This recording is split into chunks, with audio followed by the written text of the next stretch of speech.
Ladies and gentlemen, the very word secrecy is repugnant in a free and open society, and we are, as a people, inherently and historically opposed to secret societies, to secret oaths, and to secret proceedings.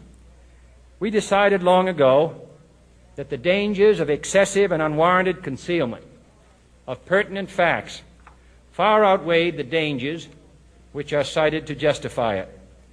Even today, there is little value in opposing the threat of a closed society by imitating its arbitrary restrictions. Even today, there is little value in ensuring the survival of our nation if our traditions do not survive with it. And there is very grave danger that an announced need for increased security will be seized upon by those anxious to expand its meaning to the very limits of official censorship and concealment. That I do not intend to permit to the extent that it's in my control. And no official of my administration, whether his rank is high or low, civilian or military, should interpret my words here tonight as an excuse to censor the news, to stifle dissent, to cover up our mistakes, or to withhold from the press and the public the facts they deserve to know. For we are opposed around the world by a monolithic and ruthless conspiracy that relies primarily on covert means for expanding its sphere of influence, on infiltration instead of invasion, on subversion instead of elections, on intimidation instead of free choice, on guerrillas by night instead of armies by day. It is a system which has conscripted vast human and material resources into the building of a tightly knit, highly efficient machine that combines military, diplomatic, intelligence, economic, scientific, and political operations.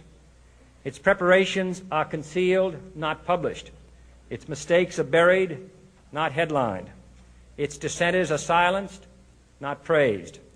No expenditure is questioned, no rumor is printed, no secret is revealed.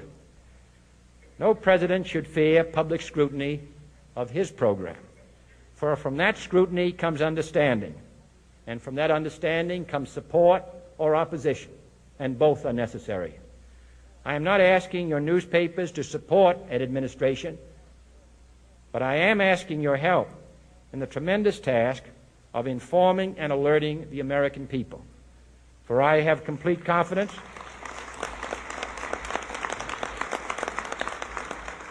in the response and dedication of our citizens whenever they are fully informed. I not only could not stifle controversy among your readers, I welcome it. This administration intends to be candid about its errors. For as a wise man once said, an error doesn't become a mistake until you refuse to correct it. We intend to accept full responsibility for our errors, and we expect you to point them out when we miss them. Without debate, without criticism, no administration and no country can succeed, and no republic can survive. That is why the Athenian lawmaker Solon decreed it a crime for any citizen to shrink from controversy. And that is why our press was protected by the First Amendment, the only business in America specifically protected by the Constitution, not primarily to amuse and entertain, not to emphasize the trivial and the sentimental, not to simply give the public what it wants, but to inform, to arouse, to reflect, to state our dangers and our opportunities, to indicate our crises and our choices, to lead, mold, educate, and sometimes even anger public opinion. This means greater coverage and analysis of international news, for it is no longer far away and foreign, but close at hand and local. It means greater attention to improved understanding of the news, as well as improved transmission.